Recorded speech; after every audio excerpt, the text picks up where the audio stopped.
Welcome, everyone. I'm Muddassar Ahmed, President of the Concordia Forum, and we are pleased to have you all here with us today for this exclusive Concordia Forum event. Just to start off with some housekeeping rules, if you have any questions, please submit them in the Q&A box, and we'll be moving to audience questions in about 15 minutes from now. Today, we're of course joined by Huma Abedin, who is Chief of Staff for Hillary Clinton. In fact, she's been Hillary's right-hand woman for quite a while now. Initially, Huma began her career as an intern in the White House back in 1996, assigned to the then First Lady Hillary Clinton. In 2000, Huma served as personal advisor to Hillary during her successful campaign to become the New York senator.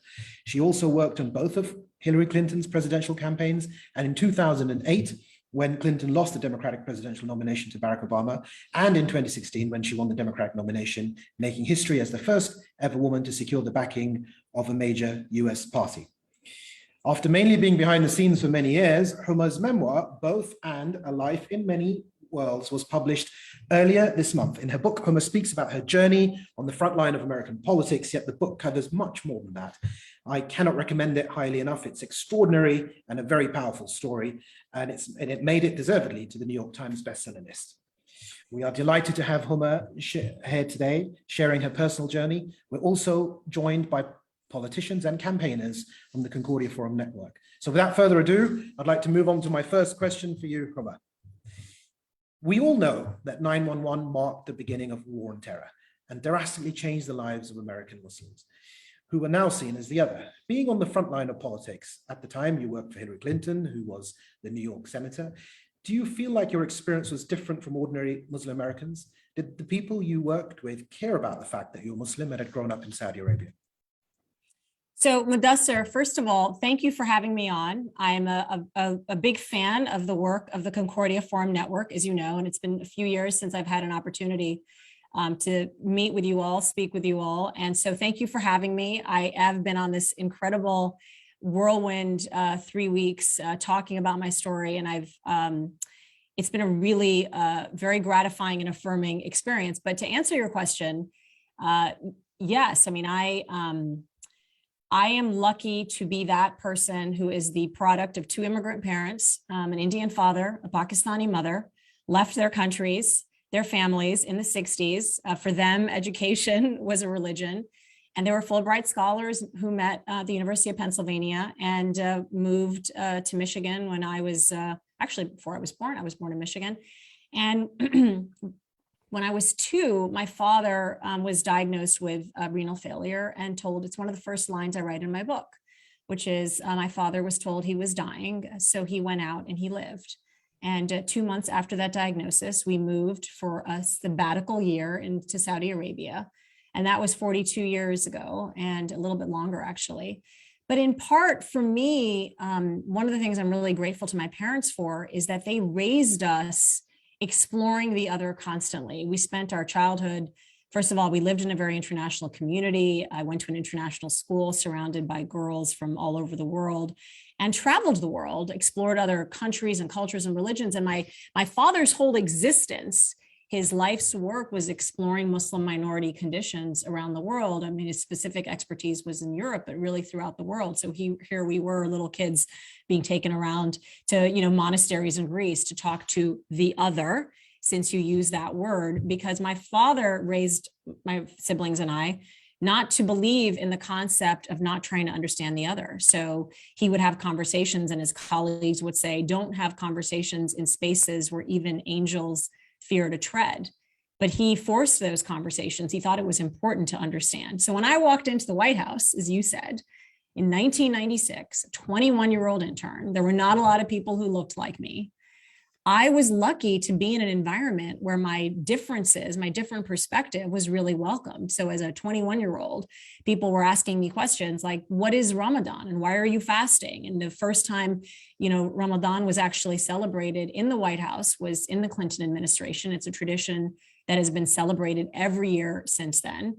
And I, had the great privilege to travel around the world on behalf of my country, in many cases as the lone Muslim staff person, to King Hussein of Jordan's funeral, or, I write throughout the book these experiences that I would have because I knew the privilege that thanks to the hard work of my parents, the enormous privilege that I had, that I could go to refugee camps in Macedonia and talk to Kosovar Muslims.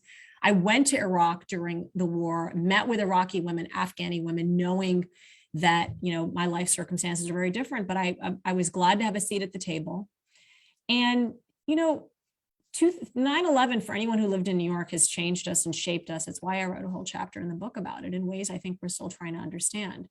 I was lucky to be in an environment where no one even knew. I mean, I write in the book that I was walking around, walking through the pile, walking into hospitals and triage centers, taking down notes from, to how to help people recover, just try to move on with their lives, knowing that I grew up in the country that 15 of the hijackers had come from. And no, I did not face any adversity. I know that was not the case for many of my fellow Muslims, but I have always believed that that's why it's important to have a seat at the table, to raise your voice when you do have a seat at that table. And being in two administrations, first, Bill Clinton's and then Barack Obama's, where I felt like that perspective was respected, explored, and really championed. Thank you, Huma. In your book, you speak about how, as a teenager, you admired the British-Iranian journalist Christiane Amanpour, and you wanted to go into journalism. Being the right-hand woman to one of the most prominent American political figures was almost accidental. Now, having had first-hand experience of the media, both towards yourself and Hillary, has this changed your views on the media's role in influencing politics and your opinion on a career you once aspired to?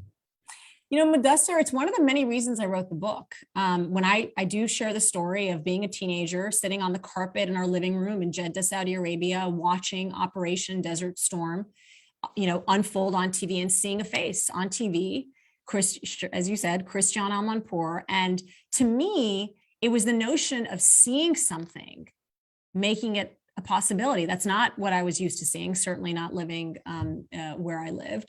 And so she gave me this, a concrete ambition.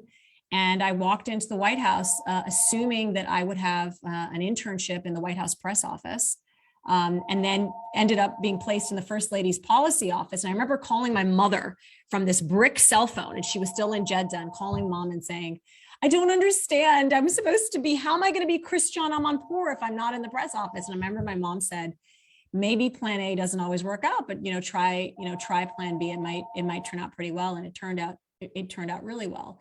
But to the point that you're making, I did end up in public service and politics. It is why I chose to write throughout the book about the experiences of what it is to be a woman in politics and the challenges. And in 2000, when Hillary was running for the Senate as First Lady, the famous moment where, her opponent marches across the debate stage and shakes a piece of paper in his hand, demanding that she sign it. And it was the first time I saw close hand what women were up against. And in 2008 and 2016, I believe that in 2008, we as a country, socially, culturally, we did not know how to even deal with the blatantly sexist comments that people made. So when Hillary was on stage, the only woman running for president, and people could say things like, I don't like your hair, or your jacket is not so attractive, or you're likable enough, or, conservative media, commentators could say things like, when Hillary Clinton comes on TV, I want to cross my legs. We all laughed. We all giggled. It was this nervous. And when I say we, that includes those of us in the game. We all assumed this was the price we had to pay, to be in the game. But it wasn't easy, and certainly wasn't easy in 2016. And that's why, for me, it is not just about women continuing to raise their voices and stepping up. It's having us changing culturally how we respect women in the space. I think we're still scared of women's power. And I'm raising a 9-year-old boy. And one of the things I want to teach my son is to how to honor and respect women as equals. Like, I think it's a whole generation. My brother, I hope, is on this Zoom. My brother by far is the smartest Abedin at the table, for sure, way more than me. But I share this story. I think it got cut from the book when my mom went to Beijing to Wairo, actually, the NGO conference in 1995, the year that Hillary made that famous speech, women's rights or human rights, human rights or women's rights.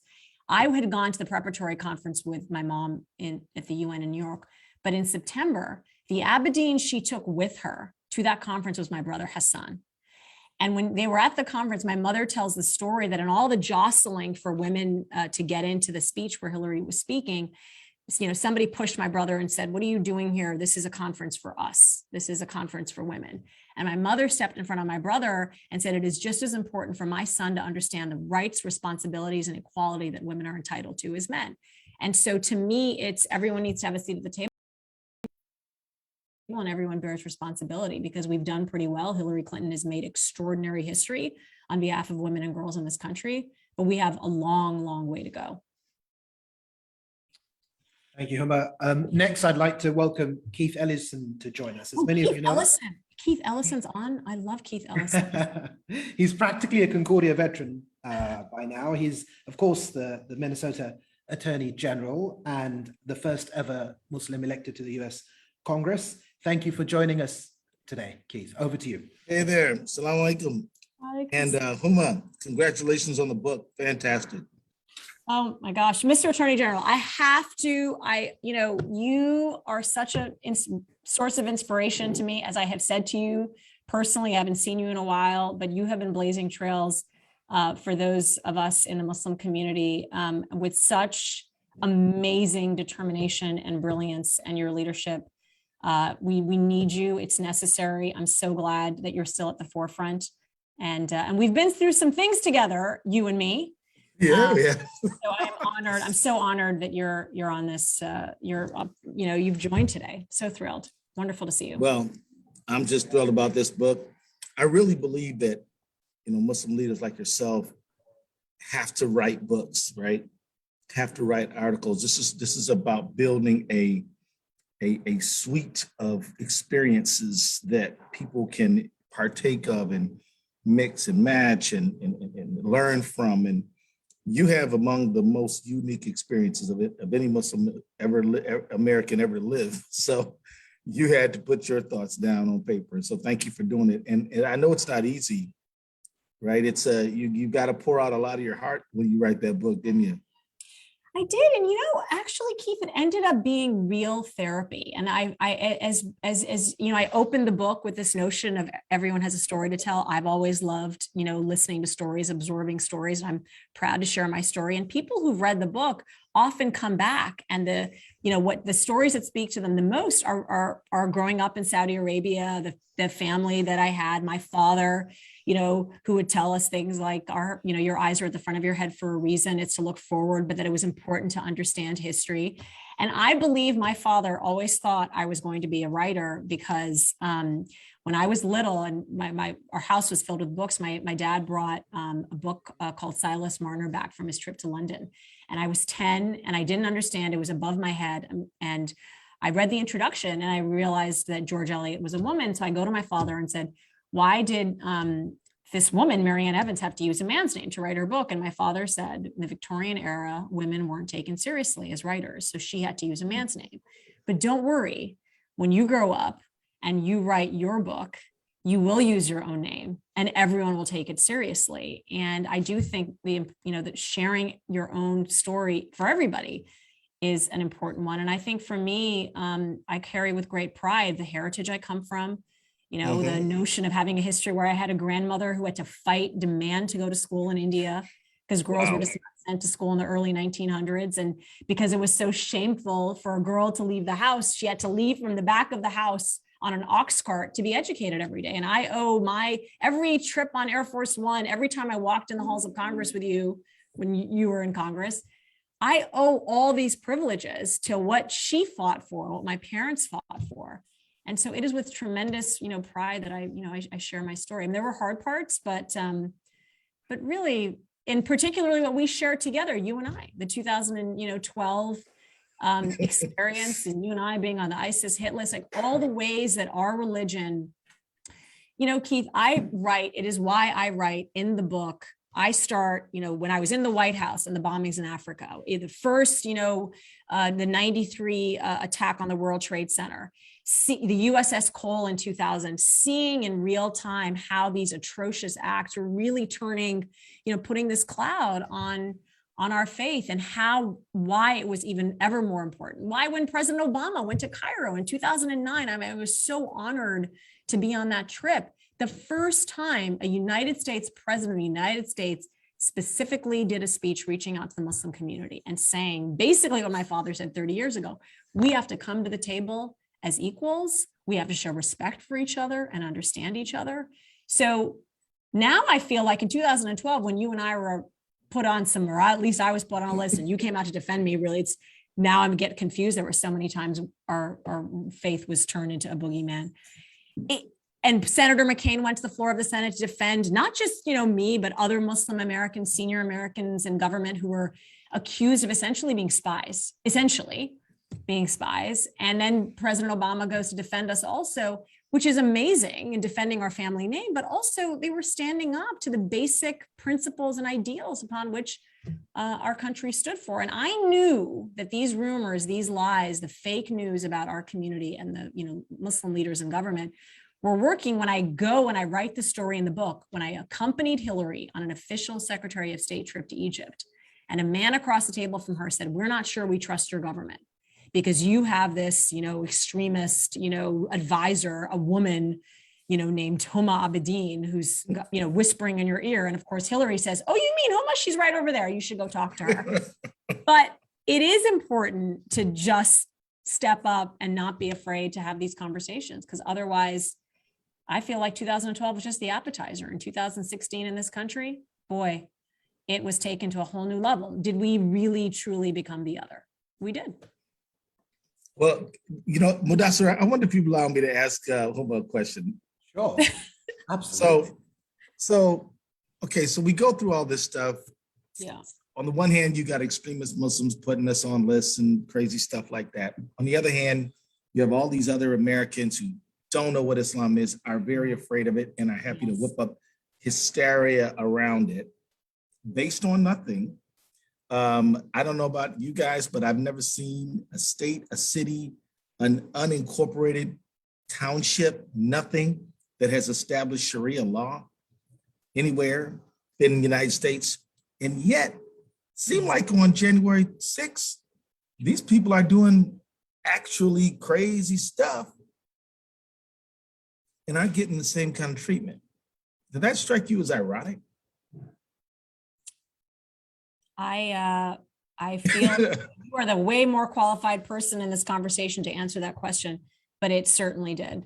It certainly did. It is,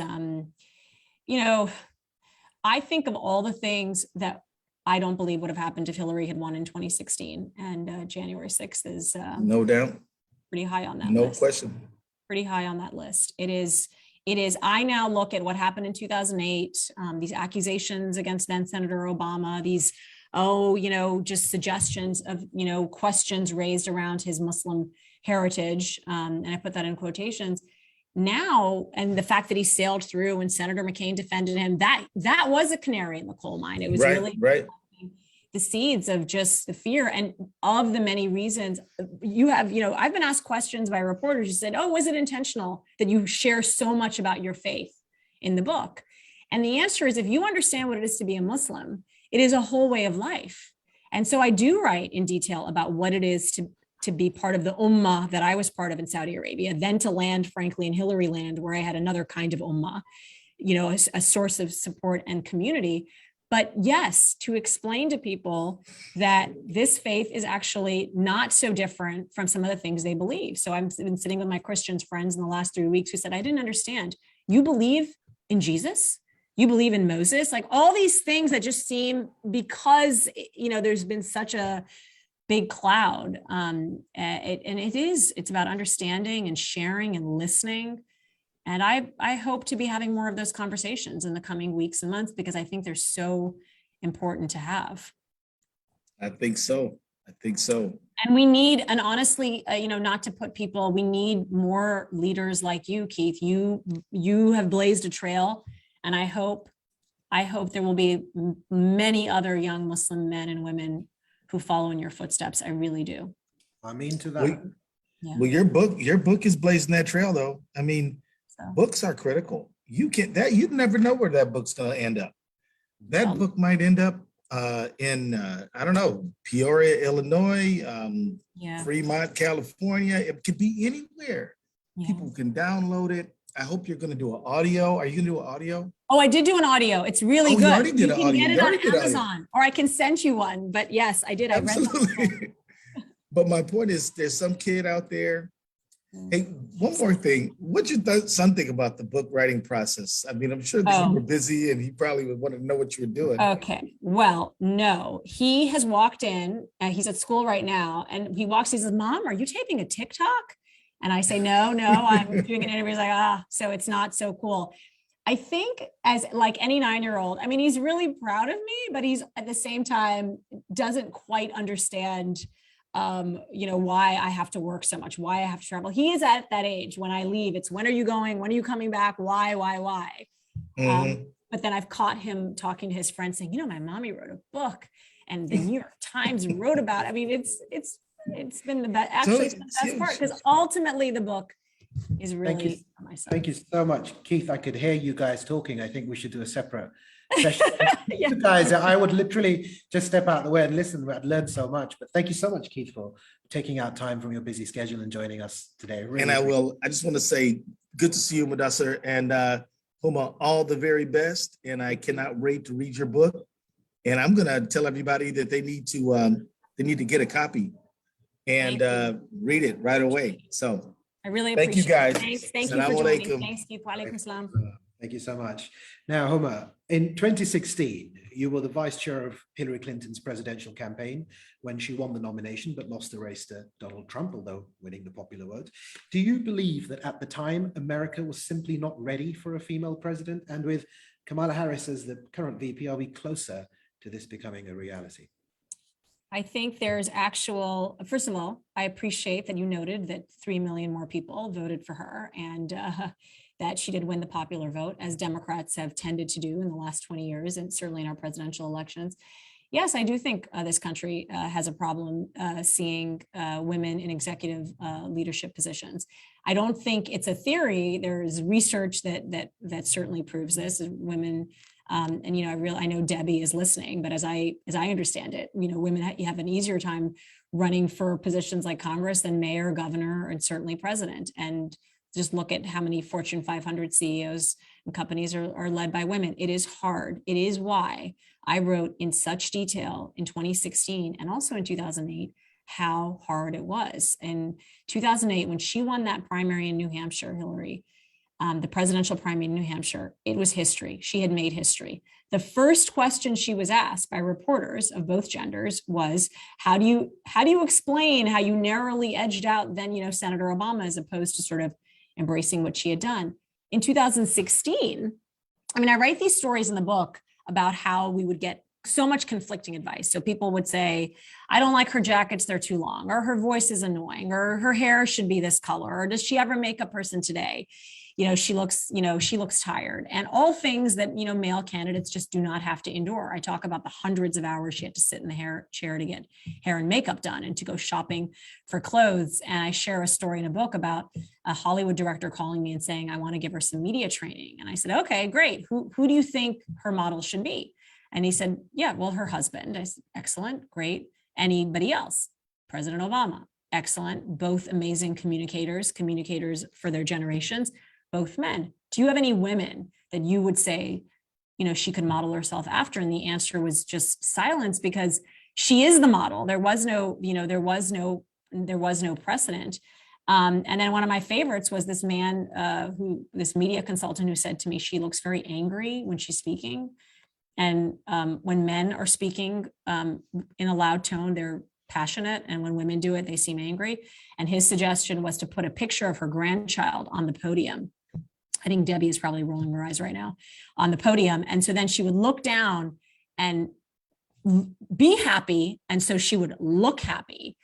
So the advice was endless. And it really, in the end, I think was one of the factors in how difficult it was for her to win in the end, one of the many factors. And that's why I end the book with our vice president, because I do think already, she was already in the club of firsts before she became vice president. Kamala Harris had made history in California. And even now, sometimes I read headlines about her and I find it infuriating that it's, question marks already. Oh, why is she going to, Paris, this murky mission? Well, actually, the mission's very clear. And then the article goes on to state it.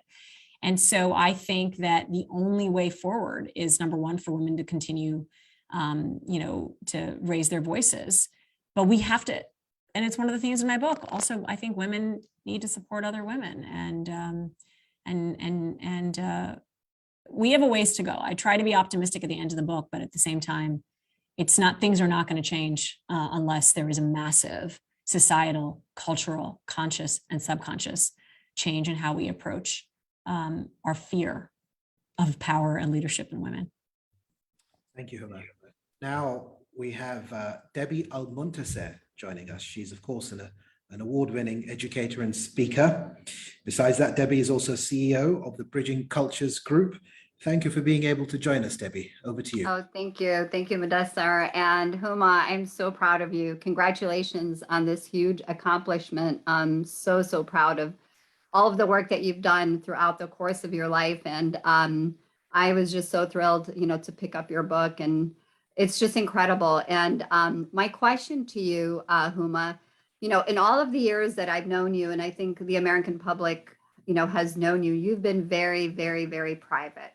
There wasn't really much said about you, except when the Islamophobia industry decided to write about you and attack you. And, the question I have for you is, how did you get yourself to actually, decide to write this book, right? Because what I found to be incredible was you shared so many personal stories, about yourself, your family, your marriage, a lot of painful things, right, that you went through with Anthony Weiner, and just you just opened up. And it's hard for people to open up, when they've lived a life that has been very private in the public. How did you get yourself to finally say, I'm going to do this? Well, first of all, Debbie, you have known me in my everything stage. I looked up to you from, I can't even remember how far back, because like Keith, you have been a trailblazer and do the single most important job in this world, in my opinion. To be an educator, that is, for those of us who are Muslims, it is the one thing we learn. You can never thank anyone who gives you knowledge. You are forever indebted to them. So anyway, I'm so always thrilled, and your support over the years has meant more than I can say.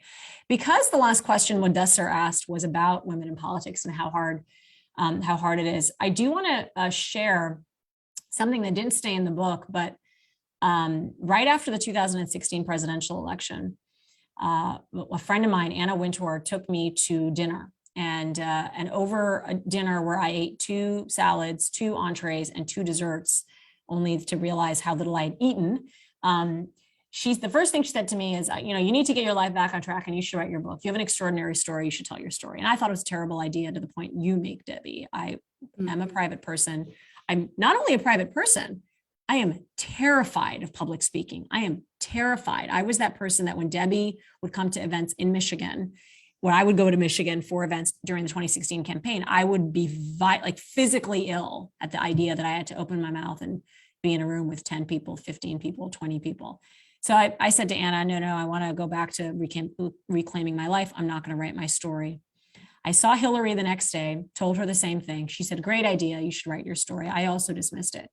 It was only when I went to lunch with a man who was giving me professional advice about 7 months later. And I mentioned to him, I said, several people have suggested I write my book. And he looked at me with legitimate shock on his face. And he said, why would you do that? I said, well, I think it's a good story. He says, I think it's a terrible idea. Terrible idea. Number one, you're never going to be able to answer all these questions about Hillary and about your life. And, I think people are done reading about scandal. So I would not do it. And I walked out of that lunch, Debbie. I was writing this book. It was when somebody told me that the story was not worthy, that I was not worthy, that it made me want to put it down. And I started, and Hillary hates when I say this, but I basically started vomiting on paper. I just poured everything out, and found that whole experience tremendous therapy. And even for me, every one of my events I go to in the last 3 weeks, there's somebody who cries, because to make that connection, we all go through, I am now doing the thing that scares me the most, which is being out in the world and sharing my story. And I've loved it. I mean, I find it so rewarding. And if I can help one person, 5 people, young women who are trying to figure out how to make it in this world, people who've been in challenging relationships, because I think a lot of what I went through, and maybe this is why the book is resonating, is actually, unfortunately, not that unique. People go through these kinds of trials in their life. I just had to do it on the public stage. And so that's how it came to be. And the finished product, I to some extent, to summarize, the book is kind of a love letter to my father, who I lost when I was 17. I was very close to him. And he did get a kidney transplant. But for me, I want to be able to, if I could have one more conversation with him and say, look, this is what I did. And I hope you're proud of me. I'm sure he's extremely proud of you, as well as your mother, your brother, your extended family, and of course, our entire community, those who know you personally. And I'm curious, so what next? What next? You published this book, what next? And maybe that's a question that Muddassar has for you, but we want you in the public life. We want your leadership, because you have so much to offer, and we want to see you being in a bigger and better place. Well, I appreciate your saying that. And one of the reasons I wrote the story is because I did feel for the last 25 years, somebody else, she says this, she believes that, and was, basically writing my history. And I wanted to reclaim that. And so because I have been so no, let me just ask my brother, no to everything, not doing this, I'm not saying that, I'm not doing this. And so I've changed my entire approach, and I've stolen this line from Shonda Rhimes, which is, this is my year of saying yes. And so I really want to be open to new opportunities, and I'm finding it a little bit overwhelming in the moment, but I really do hope that maybe I could get on a plane, fly to see you, and maybe you can give me some advice on what I should be doing. But I'm all about, trying to figure out how to help. Once you've been in public service, it's hard to find that kind of gratification in other spaces and places, but I hope I can. I will. I'm fairly confident about that right now. I'm just really enjoying the space that I'm in. And I'm very confident, and I'm always here for you, Huma, always 24/7, and be happy to sit down with you and talk about what you should do next. Thank you, Debbie. I really appreciate it. Of course. Thank you so much for joining us again, Debbie. Absolutely. Huma, the conflict in the Balkans is something you've mentioned being deeply concerned about. A legacy of your father's wisdom on how dangerous ethnic and religious divides can be used to separate us rather than seen as a strength for society. With tensions escalating in Bosnia, do you still believe the US can and should play the role of a mediator, considering in the past this hasn't been particularly successful? Well, it is why one of the many reasons the book is called Both And. It is complicated. I don't think there is black or white in many of these situations.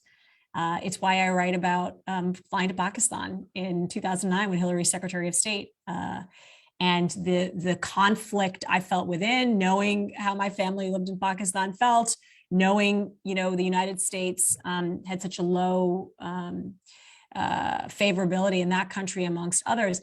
This is such a large question that I've certainly considered for my entire life in public service. Is America the problem or the solution? We seem to be called in to mediate, to help. I mean, I grew up in the Clinton years of Middle East peace process, which now I believe if Yasser Arafat had taken that deal, maybe that part of the world would have been a little bit different, but we'll never know. I do believe that engagement is important. Having a seat at the table is important.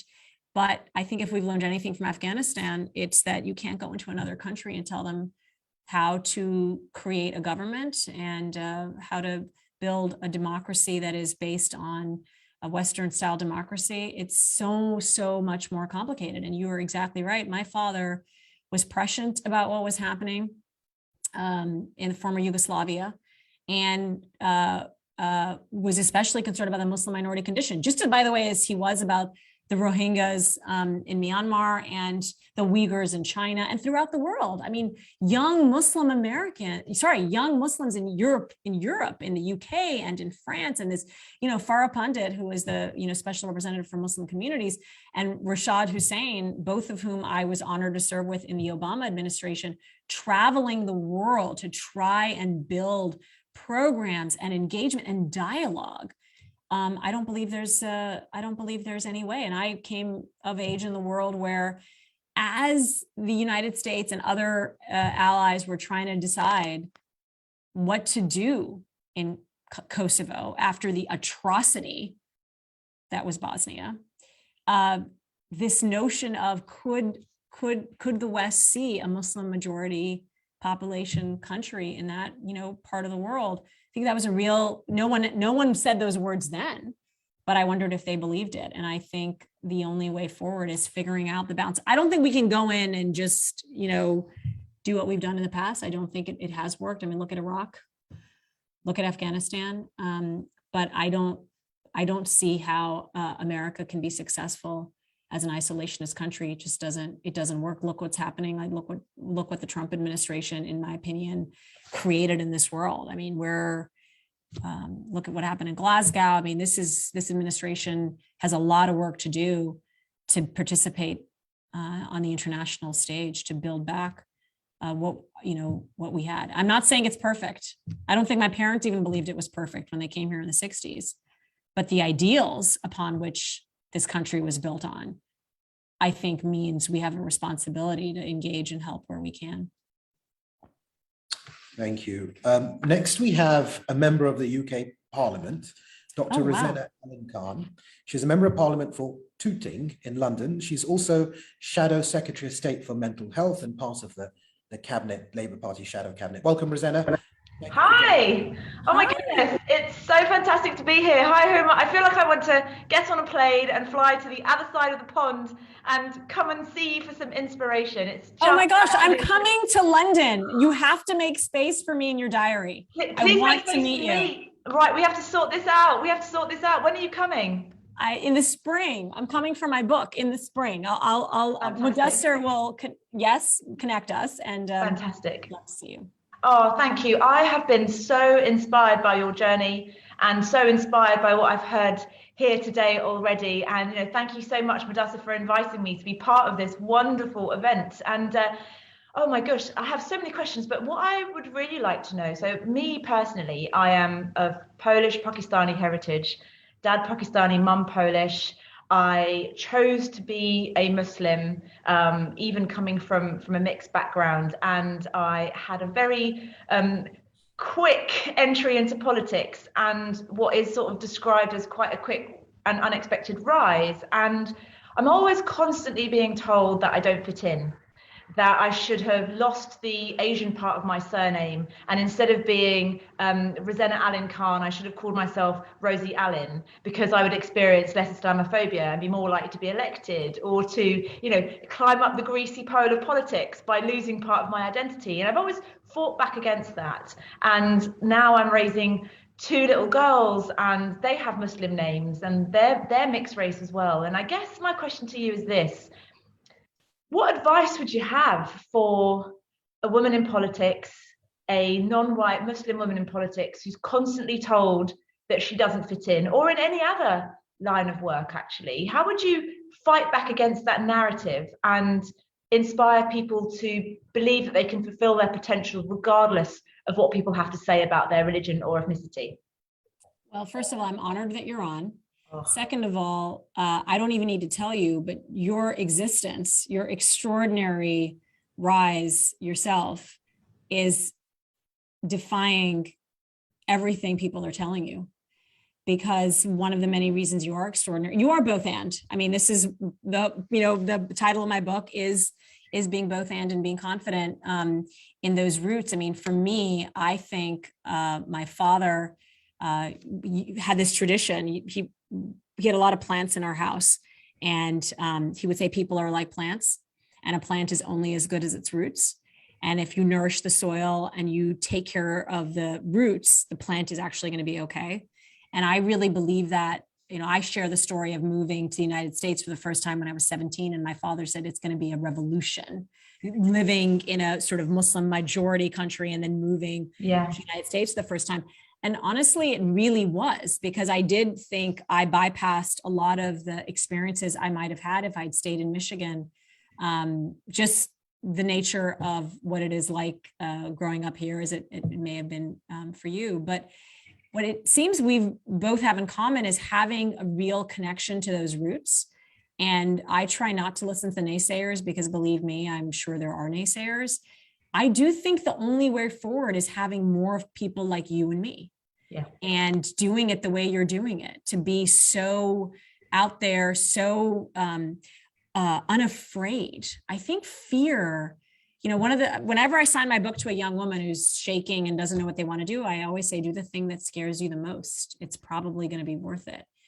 And I suspect you've had that moment where you have been terrified about what you're about to do, and you've still done it, and look at what you're doing, and you're just at the beginning of your career. Thank you. And surrounding yourself with people who are supportive, I think it's one of the best things I had. And I don't know enough about sort of the politics in your immediate space, but I have a whole chapter in my book called Hillary Land, and it was and is an environment where professionally I had a support structure around me so that my differences were actually welcomed. I hope you can tune some of that out and know that you have so many people looking to you for that leadership and frankly counting on you. I know that puts a lot of responsibility on you, but we're so lucky that you're doing this, because thanks. We need it. I mean, thank you. And actually, I'll be really honest, like Muddassar has been incredible throughout my whole journey. And I think for me, it's been a very vulnerable space, because I didn't plan to go into politics. So overnight, standing in a seat that at London Mayor, when he became the mayor, was suddenly vacated. It was in my town. And then finding yourself in the newspapers and people saying the most horrible things about you because you're a Muslim, or trying to embarrass the way you live your life as a Muslim.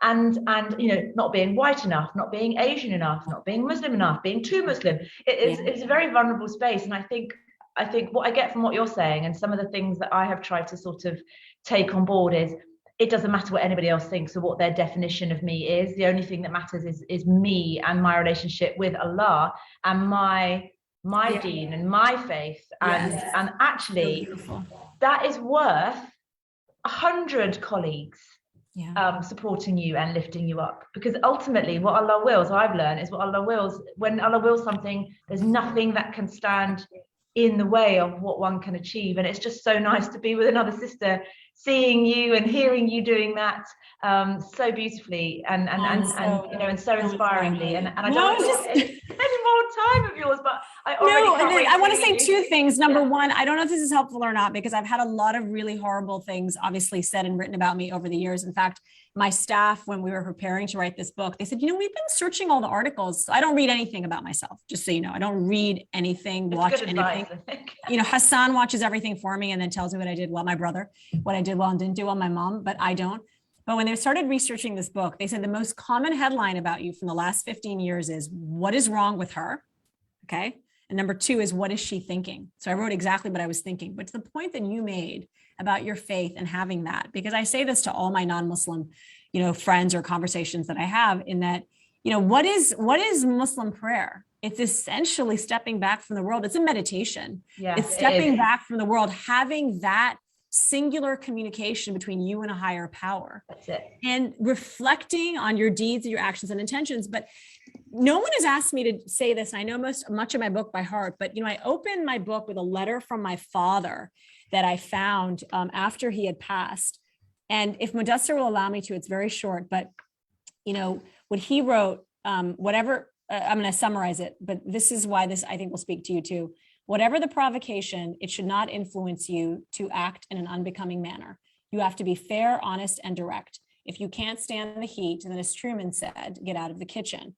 But your exit should be graceful, decent, and above board. Let others do what they will.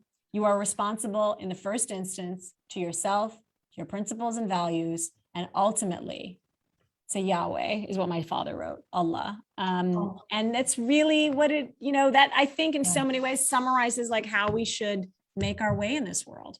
Yeah, thank you. That's so beautiful. Thank you for sharing I'm that. so letter. honored you joined. Thank you No, so I'm so honored to much, be Muddassar. here. Thank you for, this is such a big treat for me. Thank you. Thank you. I Thank can't you. wait to meet you. Take Likewise. care. Thanks. Now, reading the book, I can imagine that many women and Muslim women, or second generation immigrants in particular, relate to the challenges that you had reconciling professional ambitions with the desire to find a supportive partner to start a family with. Race, religion, social media, and even just growing older all compound this in many different ways. Knowing what you know now, what would be your advice to others in similar situations? What I know now. I do think that the advice my father gave me, that a good life is a balanced life, is good advice. I did not follow it. I did not have a balanced life. My job was my life.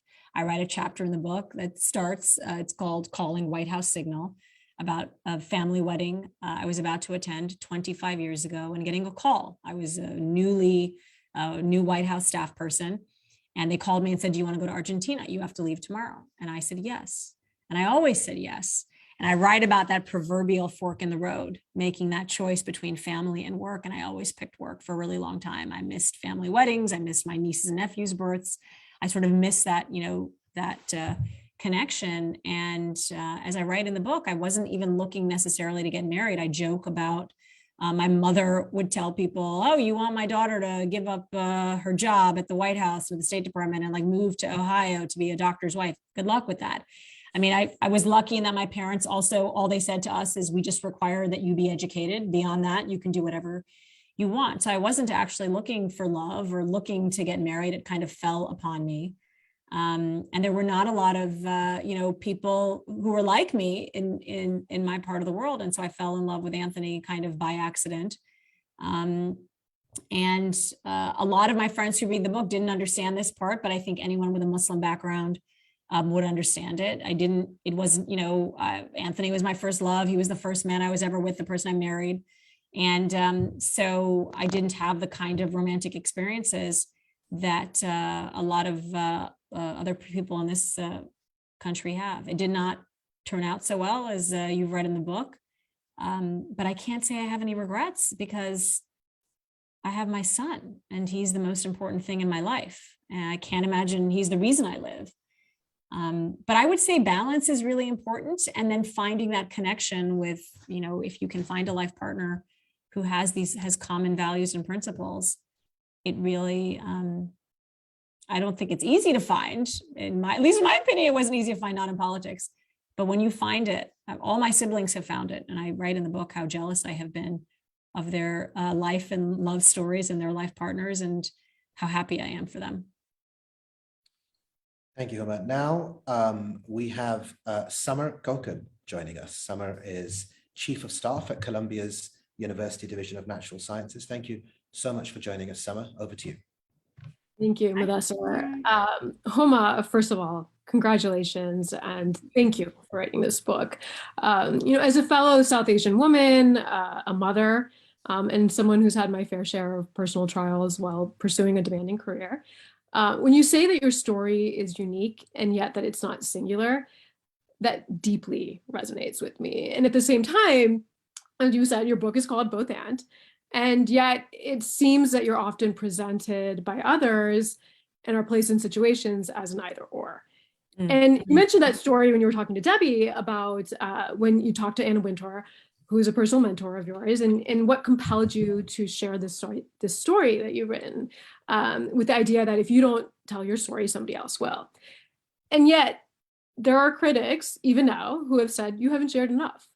And so I'm not concerned with that here in this question, but as someone who's had to confront the astounding and sometimes humorous difference between what others say versus the complex reality of my actual lived experiences, like many other women and people, what I'm interested in is how did you find your voice while also determining your personal red lines between what remains private versus what parts of your story are those that you choose to share with the world? And following up to Debbie's question, you told us about what this book does for others, maybe even allowing, one or many more people to connect to your story and see themselves in it. But what I'd like to know is, what did this book do for you? And so is it a reconciliation did writing the story allow you to place something behind you, or does it allow you to move somewhere forward? And are you speaking to yourself in the book, or are you speaking to someone else? So I'd love to hear how you perceive your motivation for what compelled you to write it when you started, versus where you are right now that you're the other side of sharing it. And so what do you hope this process does for Huma into the future? Samar, first of all, I can't believe you're basically up the street from me and we haven't met. And I know, maybe we're going to change it's that, because by the way. of the pandemic, but I have a lot to thank Muddassar for, I have to say, but including this extraordinary panel I'm on, I'm feeling a little, I'm very honored. So the book was called, first of all, I love it. I love my interviews when people ask me, not you, when people say, well, your critics say, and I just find that funny. But for a long time, this book was called Bracing. My editor hated the title. Pretty much everyone I've told hates that title. But it was called Bracing for two reasons at its inception. Number one, because I feel as though I have been the support for so many other people in my life, my parents, Hillary, Anthony, I was always in the background, but it was also my state of being.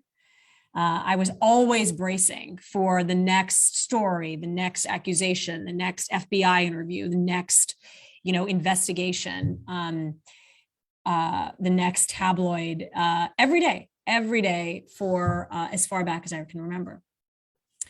And when I started writing the story, number one, I was surprised at how much I loved writing. I do have my own voice. I have a very specific kind of writing. And at one point they thought maybe you need a ghostwriter, and it's such a personal book. I chose to share just about everything. The book was longer, but it's, as since it sounds like you've read it, it is already long. So there are certain things that were cut, but I wouldn't say that there was anything that I felt strongly about that I did cut out. I know people are upset that maybe I'm not critical enough, I don't say enough negative things about certain people, or at least that's what I'm suspecting. But to go from a constant state of what's going to happen and how bad is it going to be and how am I going to survive? And I write in Samar, we don't know each other, and I don't know your story, but I have two chapters in the book. One's called Shame, Shame, Go Away, and the other is Elephant in the Room. Is that I lived in trauma and shame and public shame for a really long time. I was that person that when I walked into the room, people stopped talking, or I was asked not to come to parties, or I was asked not to go to charity organizations because it was too much of a distraction. That does something to you, especially when you were somebody who walks in a space with a lot of confidence in the work that you do and the human that you are. And it took me to a very, very low place. This, particularly after the 2016 election, I felt very isolated, very lonely. I was a single mother when Anthony was in prison for a period of time. And that was really hard. I mean, I think single parents are heroes, sheroes, theros. It's unbelievable what they do.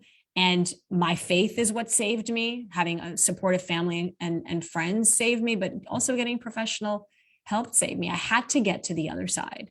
And so now I am this person that is sitting on this Zoom and not shaking and didn't have to go and, stop violently shaking before I got on. I feel an unburdening. My staff has actually commented. They said, there's this sort of lightness of being to you that we just haven't seen in a really long time. And a big part of that has been my recovery. My father was my age. He was 46 years old when he was told he had 5 to 10 years. And I think about what he did in that time, which was extraordinary. Move to another country, have another baby, start a foundation, a world respected journal. And so for me, I think I have a whole second, maybe third chapter of extraordinary opportunity in, professionally, personally.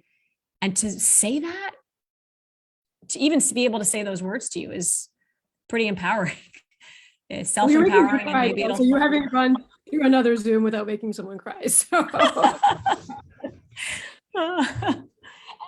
so I feel, I don't know, maybe there's going to be a part 2 Muddassar. Maybe I'm going to do like both and part 2 and put all the things that weren't included the first time, but there's nothing that juicy. I'm sorry. I don't, I feel as though it's all in there. And And one day I'm going to sit down with my critics too. Let's talk about talking to the other. Maybe I'd like to meet my critics.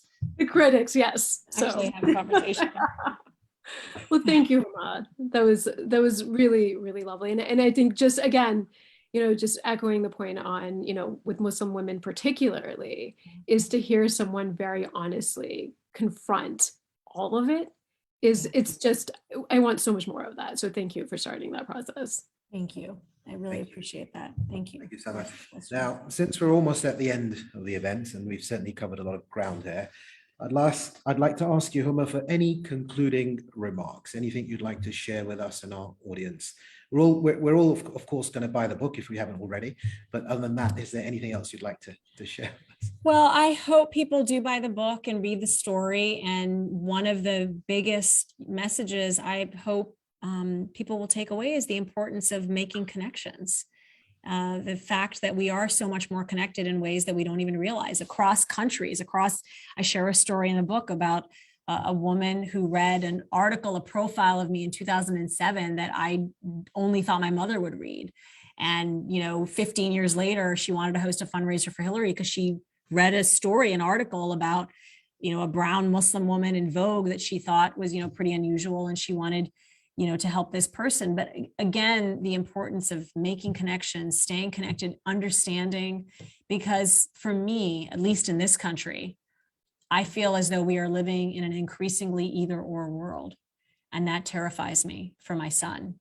And that's everything from how we conduct ourselves in politics and the public space, how, women's rights in this country are being rolled back, how we're leaving an earth that is far more treacherous, devastating in some ways for our children. So how are we going to create leaders and participate in that leadership space in a way that we can come together nationally, but really internationally, to create a better future for our children and grandchildren? Well, thank you so much, Huma. On behalf of the Concordia Forum, I'd like to thank you for sharing your time with us today. And I hope that you'll join us again sometime soon at one of our events in person. I'd also like to thank all of our speakers. We had some really important contributions from Rosena, Debbie, Keith, and Samar. It was a pleasure to have you all with us. So thank you, everyone. And to those of you listening, of course, the stream of today's event will be available on the Concordia Forum Facebook page and will be released as an episode of the PR Unmasked podcast in a couple of weeks. Thank you again all for attending. I hope you enjoyed today's discussion, and I look forward to seeing you in our upcoming events. Thank you and have a great evening. Thank you. Thank you. Thank you all. Thank you, Muddassar. I loved this. Thank you so much. Thank you, Summer, Debbie. Thank Rosena. you. Thank you. Thank Thanks, you. Ahmed. Thank you all. Take care, everyone.